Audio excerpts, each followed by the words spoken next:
think I wouldn't find it? The money you're keeping away from me? I own you, and your money is my money. But I worked hard for this money. I don't care. I hate you.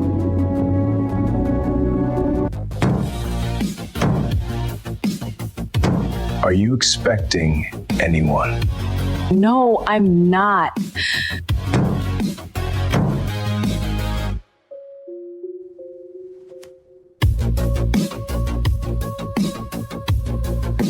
Sorry about the noise.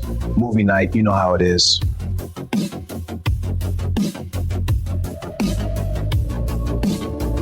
What's up, man? Hope we good? That doesn't sound like a movie. But keep your noise down. I won't ask twice. Darius, her boyfriend, turned back to face her. The smile was gone. What replaced it was the flat, calculated look she knew much better. The one that was taking stock, filing information away, deciding what it meant and what it would cost. Go to bed, he said. No finale, no final word. Just the soft click of the latch, and then nothing. Zara stood in the middle of her kitchen in the apartment she had spent 14 months building toward, and she did not move for a long time. Her lip throbbed. The counter had left a bruise across the small of her back that she would feel for days. Her savings account, the one she had opened under her grandmother's maiden name, the one she had filled cent by cent, was now empty. She pressed her fingers to the kitchen counter, grounded herself on the cold of it. Then she walked to her front door. She didn't open it. She just stood close to it for a moment, close enough to hear the ordinary sounds of the building on the other side, the distant hum of the elevator, the muffled bass from someone's apartment 2 floors up, the particular quality of quiet that a hallway has at night. Her neighbor's door was directly beside hers. She could see the thin line of light beneath it. Unit 9D. She didn't know his name. Who is that guy? Yuri Kwan did not sleep. This was not unusual. Sleep had been a negotiation for him since Sao Paulo, something he could achieve in pieces, in the narrow hours between 3 and 6 a.m., if the work allowed it. Most nights it didn't. Tonight it definitely didn't. He sat at the desk in the back room of Unit 9D at 4:17 in the morning, in a plain black shirt and dark trousers, a glass of water untouched beside him, and watched the security footage for the second time. The cameras in the Ashford's corridors were high quality. He had made sure of that. He had made sure of a lot of things about this building, quietly, over the 18 months he had lived here. The kind of arrangements that didn't appear on any official record, but that meant the infrastructure worked the way he needed it to. He watched the man arrive, watched the way he moved down the 9th floor corridor, unhurried, like he owned the space, like he had been here before, or had decided that the fact he hadn't didn't matter. He watched the door to 9C open from the inside, which meant the man had a key. He filed that detail away. He watched what he could see through the kitchen window's reflection. Partial, fragmented, enough. Then he watched himself step into the hallway. He watched the woman appear in the gap beside the man. Watched her face for the 4 seconds she was visible before the door closed. Took in, again, for the second time, what he had taken in real time. The split lip, the held posture, the eyes that had said everything her mouth was not going to say in front of him. He had seen those eyes before. Not hers specifically, but that specific expression, the one that lived behind the eyes of someone who had learned that the safest thing was to need nothing out loud, to want nothing visibly, to survive by making themselves as small and undemanding as possible. He had seen it on Yuna's face the one time he had visited her in Sao Paulo, 8 months before the phone call. He had seen it, and he had told himself she was okay, that she was strong, that she would leave when she was ready, that forcing the issue would only make it worse. He had been wrong about all of it. He turned off the monitor. He picked up his phone and sent a single message to the contact saved under RA9C. Full profile. Her and whoever was with her tonight. 48 hours. He set the phone down. He picked up the glass of water and drank half of it. He looked at the wall for a while. Then he went to make coffee, because the night was over and the day was already starting and there was work to do. Renzo Alves called himself a researcher. Other people called him other things, depending on who they were and what they needed, and how much they understood about the infrastructure of Yuri Kwan's operation. The truth was somewhere in between. Renzo was the kind of man who could find anything about anyone in the time it took most people to decide where to have lunch, and who had the professional discipline to present what he found without editorializing. Mostly without editorializing.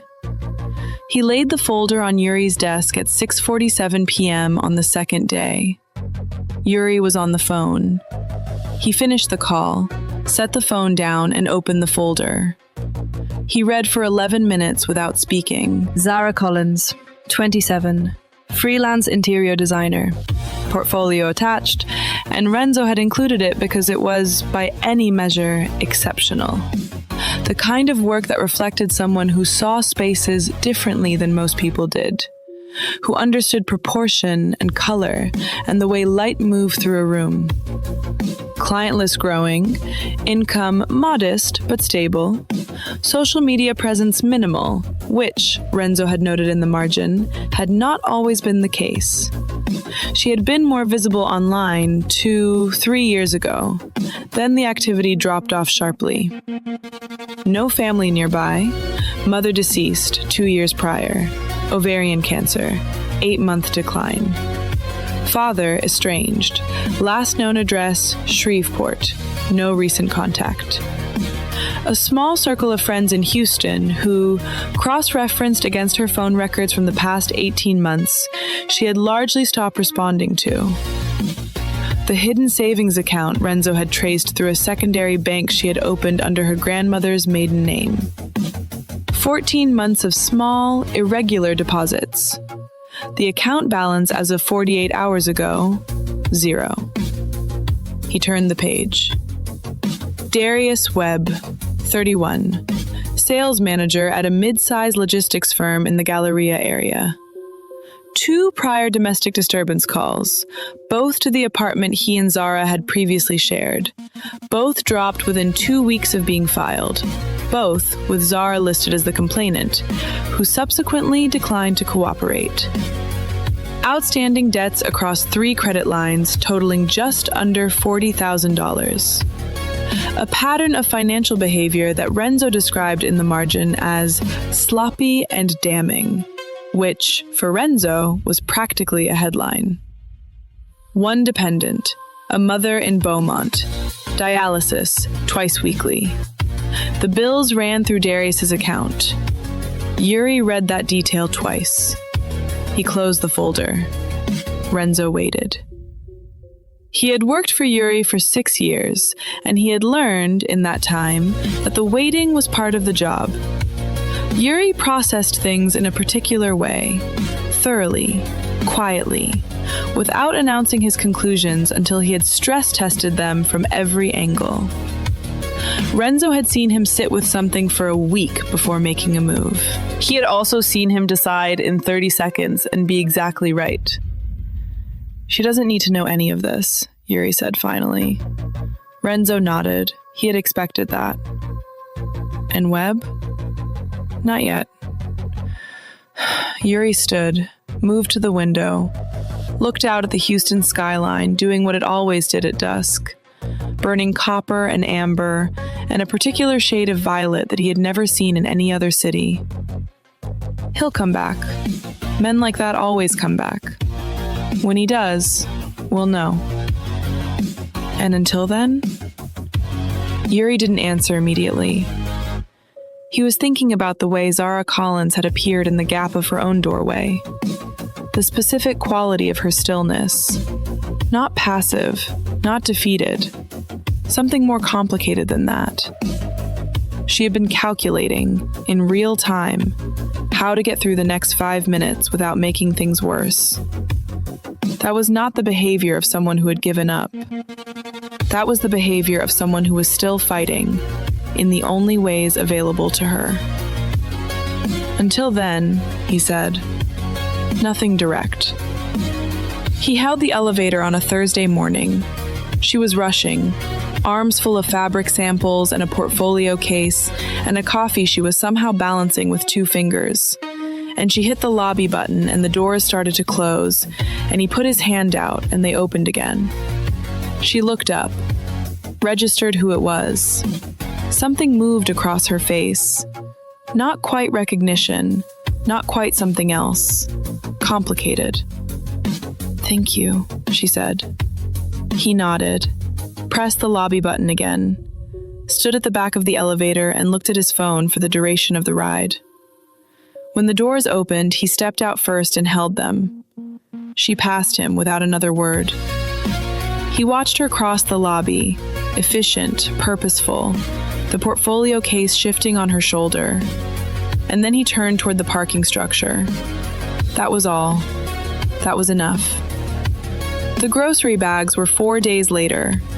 She came in from the parking garage with 3 of them, all heavy, distributed wrong, the kind of unbalanced load that happens when you're trying to avoid making 2 trips, and her phone wedged between her ear and her shoulder, and her keys in her teeth. He was heading toward the elevator from the opposite direction. He didn't ask. He reached out and took the heaviest bag. She startled slightly, then realized. Then, and this was the part he noticed, she almost said, "You don't have to do that," which was what people said when they had learned not to accept help. She caught it, pressed her lips together instead, nodded. He carried the bag to the elevator, set it down outside her door, walked back to his apartment. He could feel her looking at him for a moment before she went inside. He didn't turn around. The soup was the following week. She had come down to the lobby at 6 a.m. He'd caught it on the corridor camera, with the look of someone who had not slept and had given up pretending they were going to. She had stood in the lobby for a few minutes, then gone back upstairs. He made the caldo verde himself. He always had the ingredients. It had been his mother's recipe, his Brazilian mother, Camila, who had made it every time anyone in the family was sick or sad or could not explain what was wrong, which amounted to the same thing in her view. Green and warm and simple, and exactly the kind of food that said, "I know something is wrong even though you haven't said so." He left it outside her door. No note. When he checked the corridor camera an hour later, the container was gone. He heard her scream on a Tuesday night. Not loud, the building was well insulated, and the walls between units were solid. But the walls between 9C and 9D were thinner than most, some quirk of the building's design that he had noticed in his first week, and that had never mattered until now. A sharp, short sound, cut off quickly, the kind that came from someone who woke themselves with it. He was at her door in 30 seconds. He had changed into a plain black shirt, no suit. He knocked. A long pause, then footsteps. The door opened 4 inches on the chain, and he saw half of her face, eyes still wide from whatever the nightmare had been, hair loose, a thin t-shirt and sleep shorts. She looked at him like she wasn't sure he was actually there. He gave her a second to confirm that he was. "Bad night?" he asked. She let out a slow breath, the kind that was trying to pass itself off as normal. "Always Tuesdays," she said, like it was a joke, like she had made peace with it. Thursdays for me, he said. The chain came off the door. She didn't open it wide, just enough to lean against the frame on her side, while he leaned against the frame on his. The hallway was empty and quiet, and lit in the particular amber of the building's night lighting, which turned everything softer than it actually was. They talked. Or rather, she talked, eventually, in the careful way of someone testing ice, and he listened in the way he had learned to listen when the listening was more important than anything he could say. He didn't push. He didn't offer solutions. He didn't make the face people made, the softening, pitying face, when they heard things they didn't know what to do with. He had known what it sounded like when someone was trying to survive inside a situation they couldn't escape. He had known it once before, from a different side of a different phone, and he had been too far away and too convinced that it would work itself out. He was not far away now. She told him about the first time Darius had hit her. She told him about the savings account, not the amount, just the fact of it, the months of it, the particular exhausted grief of watching it disappear. She told him about the way she had started to believe, somewhere in year 2, that she deserved it. She said that last part quickly, like she was trying to get past it before she could decide not to say it. He looked at her. "You didn't," he said. Simply. Not with the emphasis people used when they were trying to convince someone of something. Just fact. She looked back at him. Something shifted in her face. Not relief, not yet, but something. They stayed in the doorway until the sky outside the window at the end of the hall started to go gray at the edges. When she finally said goodnight, her shoulders were 3 inches lower than they had been when she opened the door. He went back inside. He did not sleep for another hour. 2 weeks later, on a quiet Wednesday evening, she knocked on his door. He opened it. She was standing in the hallway in workout clothes, leggings and an old university hoodie, hair pulled back, holding 2 water bottles with a slightly embarrassed look of someone who had made a decision and was now committed to it. "You said you wanted to teach me something," she said. He looked at her for a moment. "I did," he said. "So..." She lifted the water bottle slightly. "Teach me." He considered her, the set of her jaw, the way she was standing, still that learned smallness in her shoulders, still the habit of taking up less space than she needed, but underneath it, something that hadn't been there 3 weeks ago, something that was trying to surface. He stepped back from the door. "3rd floor gym," he said. "Give me 5 minutes." She nodded. She turned to go. "Zara." She stopped. She had not told him her name. The first night he had said it through the door, and she had noticed, and she had not yet asked how he knew it. She was asking now, in the way she asked things, quietly, with her eyes. "What you're feeling right now," he said. "That thing that made you knock on this door tonight?" He met her eyes. "Don't lose that. We're going to need it." She held his gaze for a moment. Then she turned and walked toward the elevator, water bottles in hand, and something about the way she moved was just slightly, just barely, different. He closed the door, got changed. It was the beginning of something. He wasn't sure yet what to call it.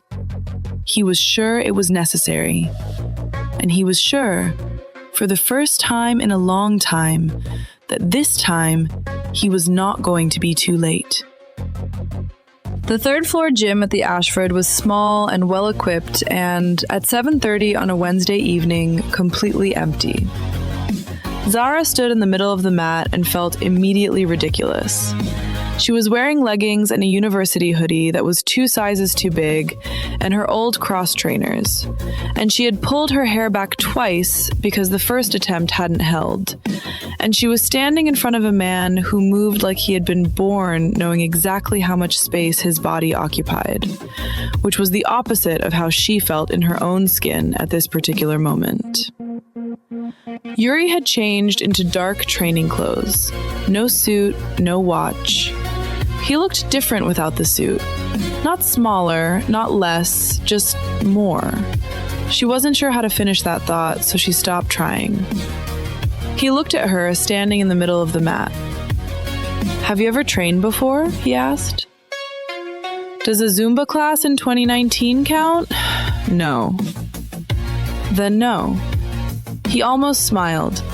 She caught the edge of it before it disappeared. He moved to the mat and stood across from her. Not too close, not so far that it felt like a demonstration. Just present, the way he always was.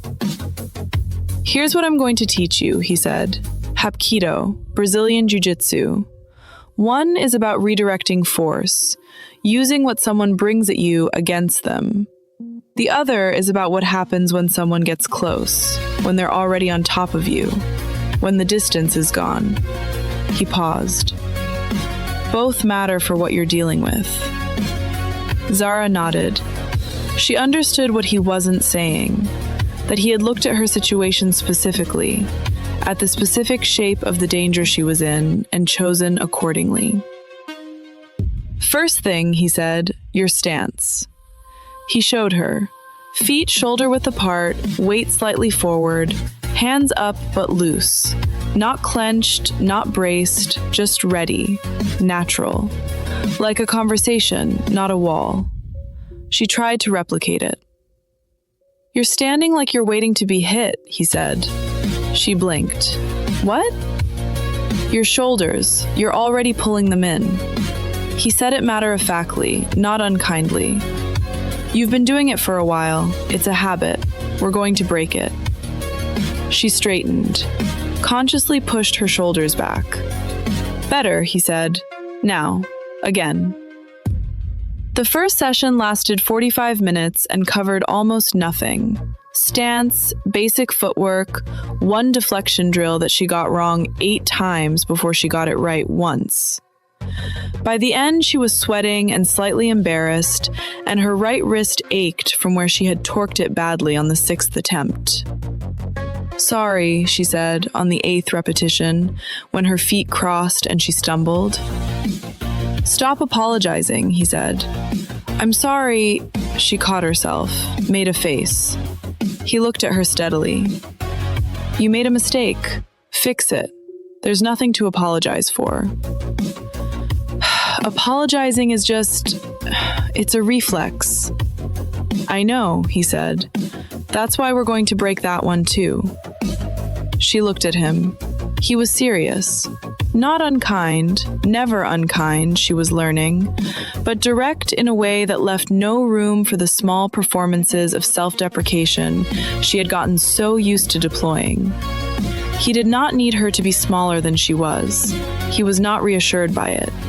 He simply waited for her to be the actual size of herself, with the patience of a man who had decided that waiting was worth it. It was, she realized on the walk back upstairs, the strangest feeling she had experienced in a long time. They trained 3 times a week, Wednesday evenings, Saturday mornings, Sunday afternoons. He was always there before her, already warming up, the gym already set the way he needed it.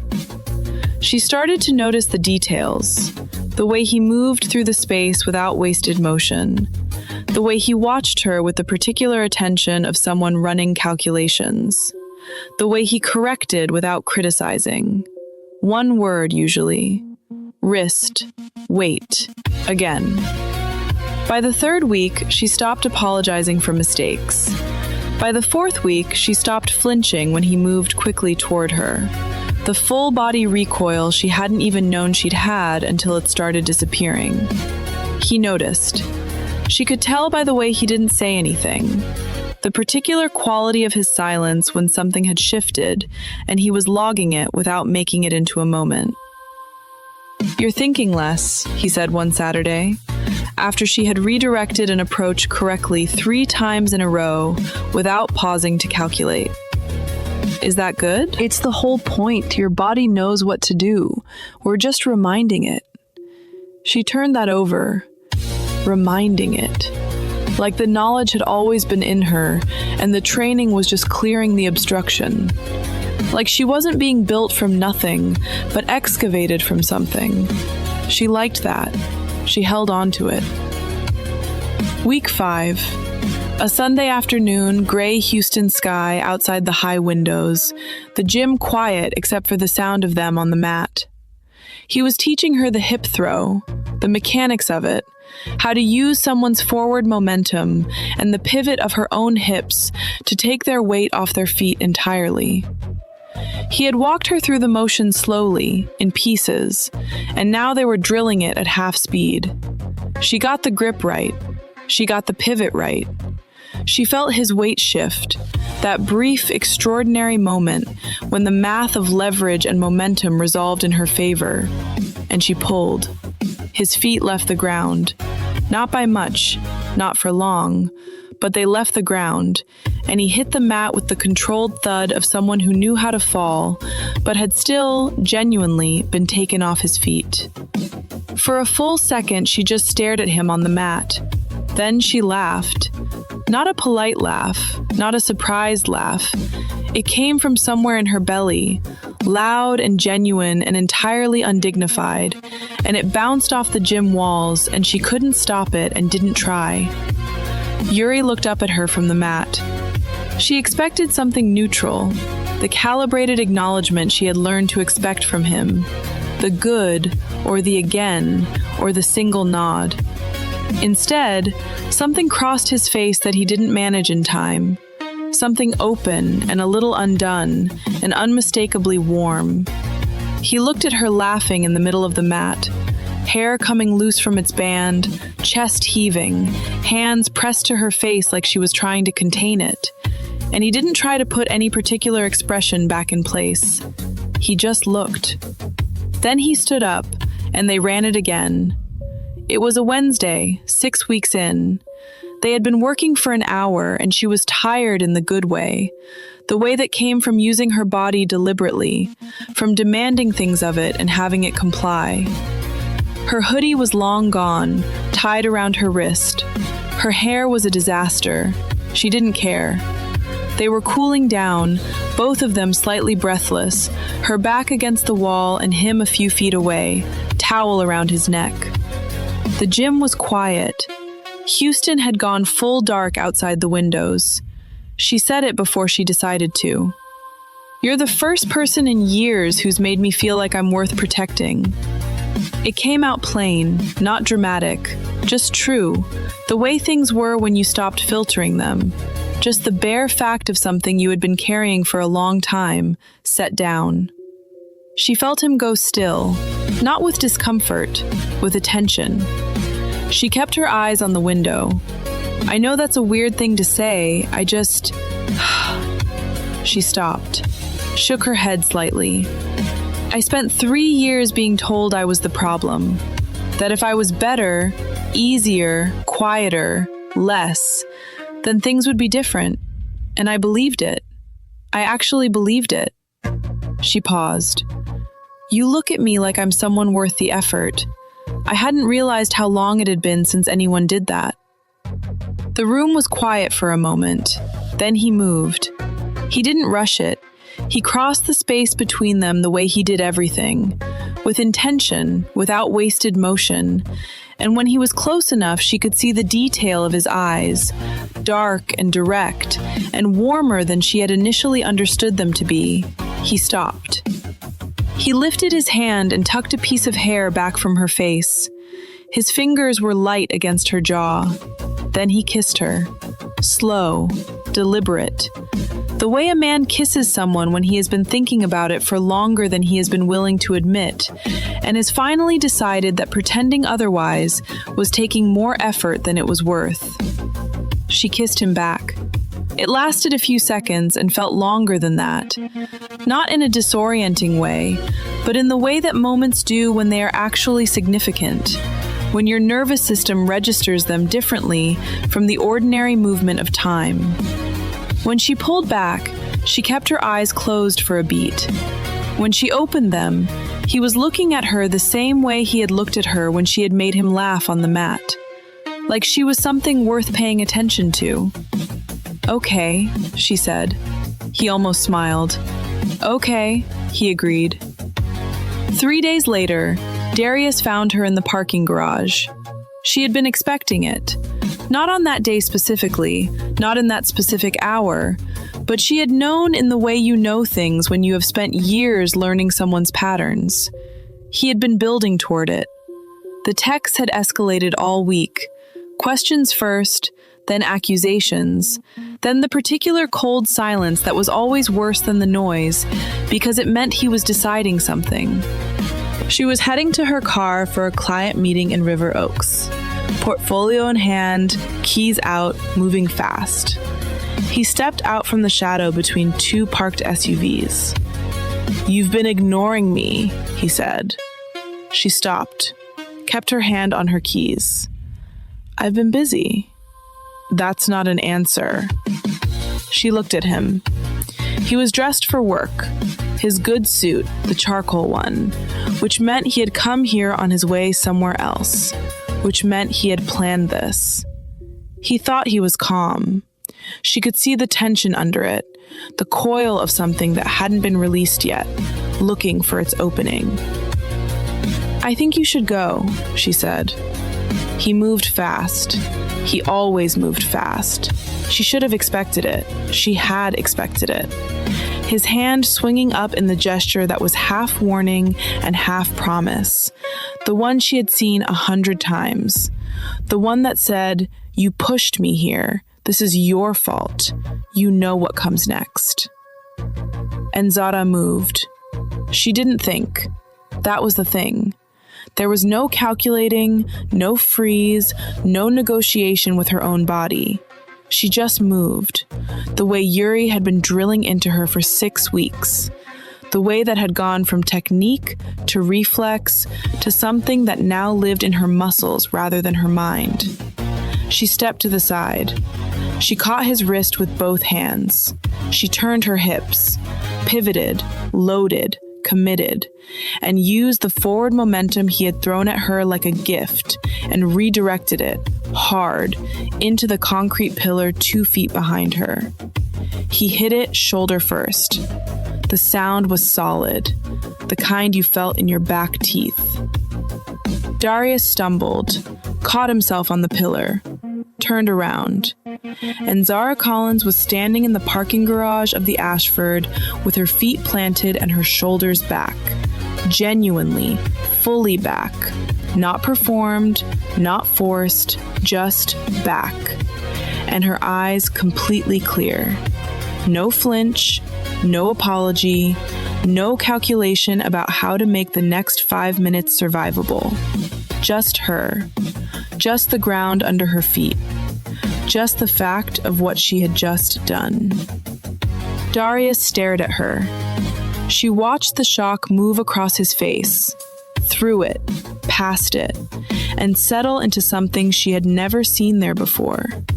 Something that reorganized his features and made him look, briefly, like a different person entirely. He was afraid of her. She could see it, clear as anything. He was actually afraid. He straightened up. His mouth opened, closed. Some rapid private calculation played out behind his eyes, and then he turned and he walked away. Fast. Faster than a man who had just tried to intimidate someone and would like to maintain the fiction that he hadn't. He was almost running by the time he turned the corner. Zara stood in the parking garage and listened to the sound of his footsteps fade out. Then, from somewhere deep and incredulous and entirely alive, she laughed. It echoed off every concrete surface, loud and free and completely unstoppable. She pressed her hands over her mouth, and the laugh came through anyway. Came from somewhere that had been locked for 3 years and had just, finally, blown the door off its hinges. She stood there for a full minute, just breathing. She knocked on Yuri's door, still buzzing, still lit from the inside with something that didn't have a name yet, but felt like the beginning of one. He opened it. He took one look at her face. "Tell me," he said. So she did, standing in his doorway, then in his kitchen, then on his couch. The words coming fast, the whole thing, every detail. The way he had stepped out from between the cars, and the way his hand had come up, and the way she had simply moved, and the sound of him hitting the pillar, and the way his face had looked when he turned around and finally seen her. Yuri listened to all of it. His face stayed steady. That particular steadiness of his that she had come to understand was not absence of feeling, but the disciplined containment of it. When she finished, he looked at her for a long moment. Then he stood up and came back from the kitchen with a bottle of wine. Deep red, the label in Portuguese. Something she couldn't read, but that he clearly knew well. "My mother's favorite," he said, pouring 2 glasses.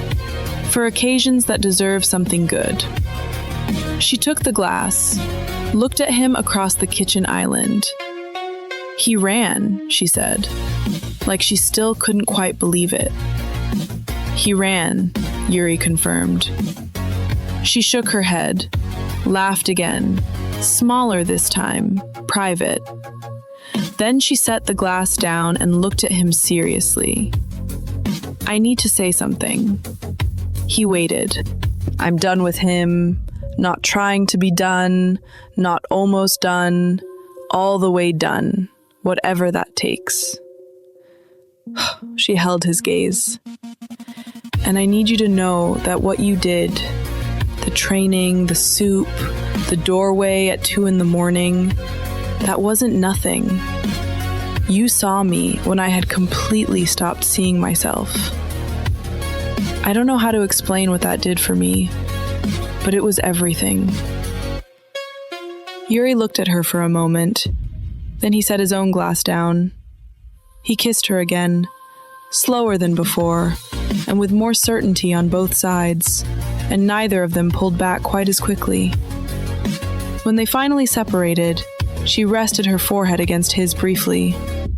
Outside, Houston hummed on in the dark.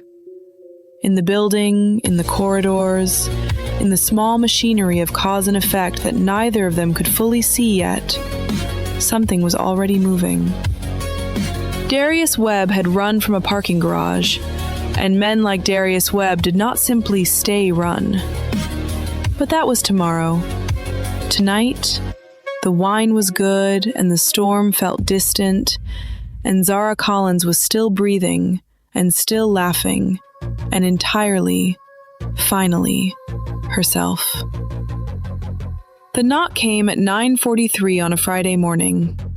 Zara heard it from Yuri's kitchen, where she was standing with a mug of coffee and her laptop open to a client brief she had been staring at for 20 minutes without reading.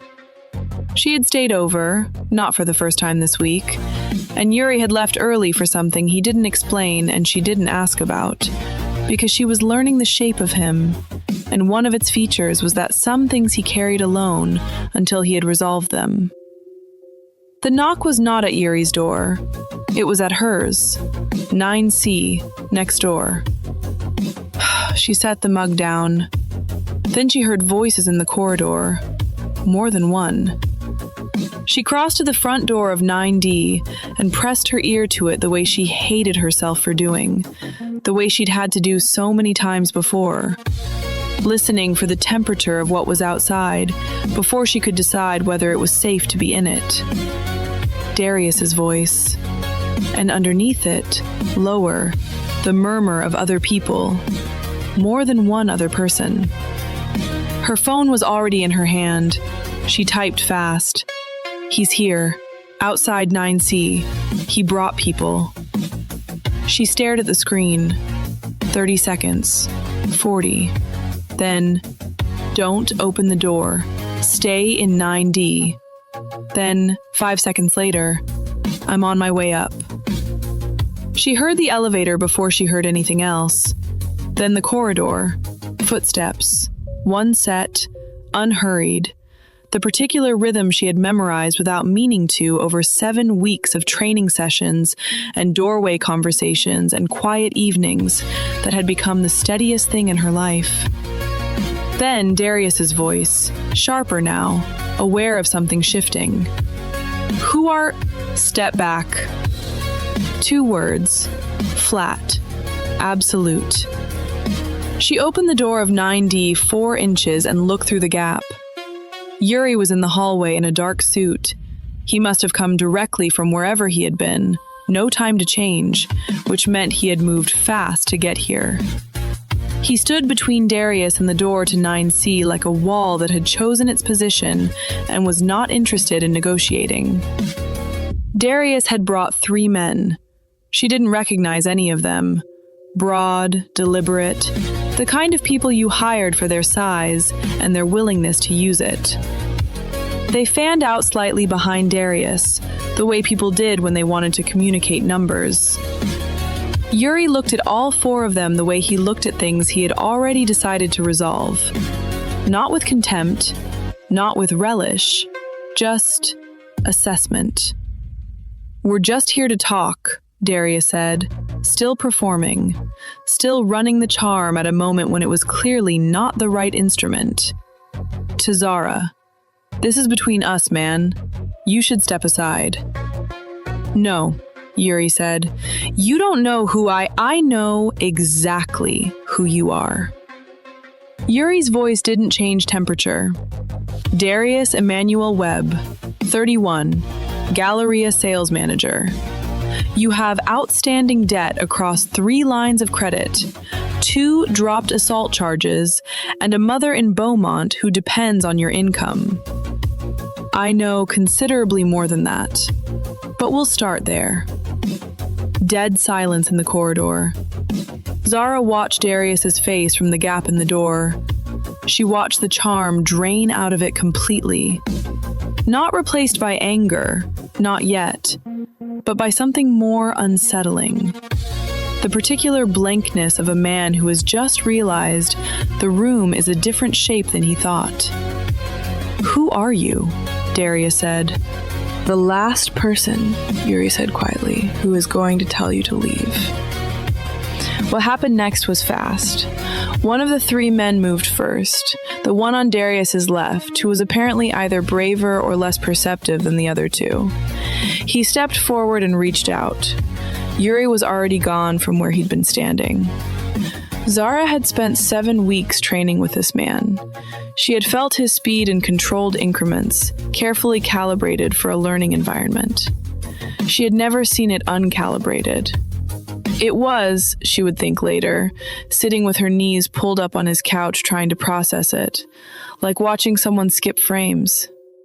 He was in one place, and then he was in another place, and the man who had reached for him was on the floor before the motion had time to fully register. The second man lasted approximately 4 seconds longer. The third made a better effort. He was quick, and he knew something about how to use his body in a way the first 2 hadn't. It didn't matter. Yuri moved through him with a particular economy of someone who was not using any more force than the situation required. Enough. Precise. Done. All 3 on the floor. Darius had not moved. He stood in the middle of the corridor, looking at 3 men on the ground, and then at Yuri Kwan, straightening his jacket. Unhurried, not even particularly winded, and whatever calculation Darius Webb had run when he had decided to come to the Ashford with 3 people today was now fully, finally, catastrophically complete. Yuri looked at him. Last time, he said. 2 words. The same temperature as everything else he said. No emphasis, no theater. Just a fact delivered from a man who did not make promises he didn't intend to keep. Darius looked at Zara's door. He looked at Yuri. He looked at the floor.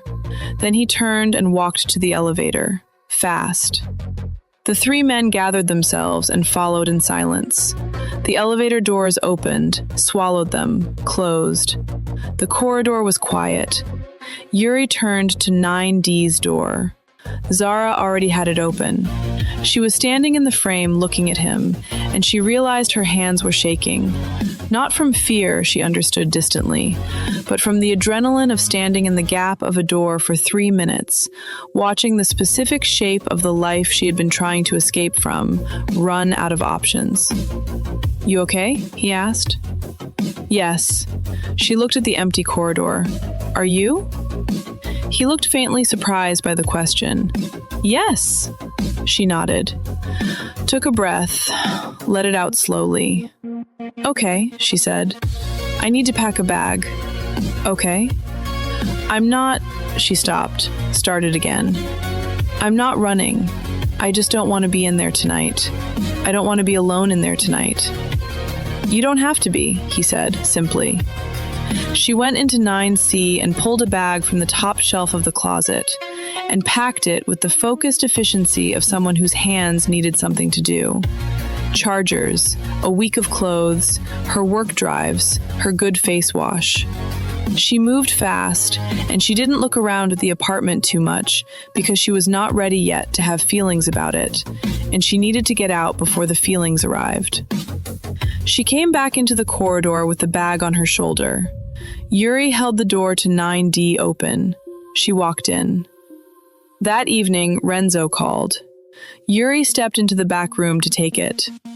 Zara sat on the couch with her laptop and pretended to work on the client brief, and she listened to the low, indistinct murmur of his voice through the door without trying to make out the words, because she was learning the shape of him, and one of its features was that some things he carried alone until he had resolved them. 20 minutes later, he came back. "It's handled," he said. She looked up. "What's handled?" He sat in the chair across from her. He held her gaze. "Renzo has been building a file on Webb for the past several weeks. Financial fraud at his company. Enough for termination and potential prosecution. 2 assault settlements that were buried quietly. The full debt picture." He paused. "We sent him a package this morning." "What kind of package?"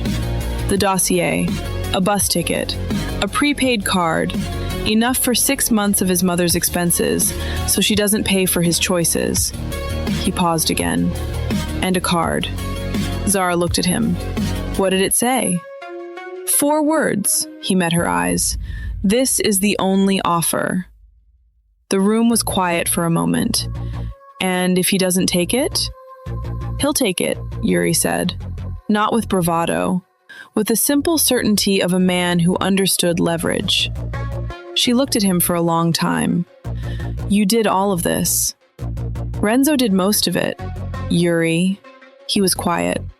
"Thank you," she said. He nodded once, then, "Are you hungry? I'll cook." She blinked. "You cook?" My mother was Brazilian, he said, already moving toward the kitchen. "Of course I cook." She closed the laptop. For the first time in as long as she could remember, she didn't think about Darius Webb for the rest of the evening. 10 days passed. She went back to 9C during the days, worked her client brief, took 2 new inquiries, started a mood board for a River Oaks townhouse that she was genuinely excited about. She trained in the gym on Wednesday and Saturday. Different now, the sessions. Looser and more focused at the same time. Something having shifted between them that made the training feel less like instruction and more like conversation. She came back to 9D in the evenings. Neither of them made a formal arrangement of it. It simply became the pattern. The way patterns do when 2 people stop negotiating and start just being. On the 10th morning, a Tuesday, she was on Yuri's couch with coffee and her laptop and the River Oaks mood board, and the morning light was coming through the south-facing windows in long, flat bars the color of warm honey, and it was, genuinely, a good morning. Her phone buzzed. She glanced at it. Unknown number, but the Houston area code she recognized. Her stomach tightened by reflex. She picked it up. A text. 3 words. I'm done. Goodbye. She read it once, read it again. Read a 3rd time to make sure her eyes were doing what she thought they were doing. Then something happened that she had not anticipated and could not have planned for. 3 years came out of her all at once. Not in a way that had any dignity to it. Not the clean, cinematic kind of crying that happened in movies. A few tears, a composed face, a meaningful look. This was the other kind. The kind that started in your chest and moved up through your throat and came out as something that was not quite crying and not quite gasping, and was actually both at the same time. And once it started, it could not be stopped or managed or redirected. She pressed her hand over her mouth. It didn't help. 3 years of hypervigilance. 3 years of calculating every word before she said it. 3 years of bruises and isolation, and $3,190 scraped together cent by cent, because the only form of hope available to her was a hidden bank account. 3 years of learning to make herself small enough to survive inside a life that had been built to contain her. Gone. 3 words from an unknown number, and it was just gone. And the space where it had been was enormous and unfamiliar, and flooded with something she could not yet identify because she had not felt it in long enough, that she had almost forgotten what it was. Yuri came out of the back room. He took one look at her. He crossed the room and sat beside her on the couch.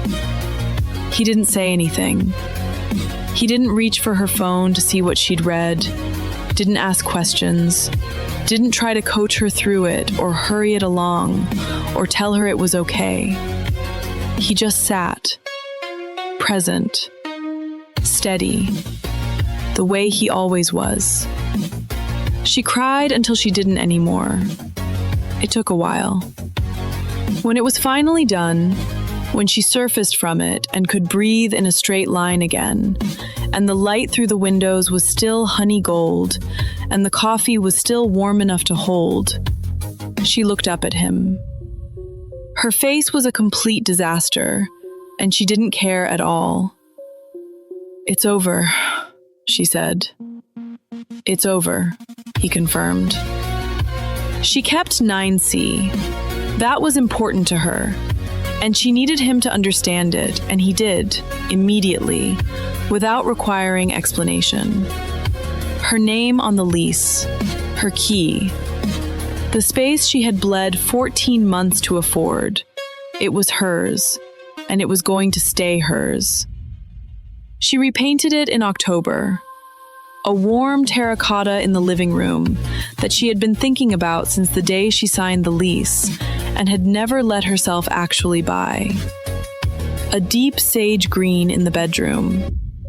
Curtains she chose because she loved them and not for any other reason.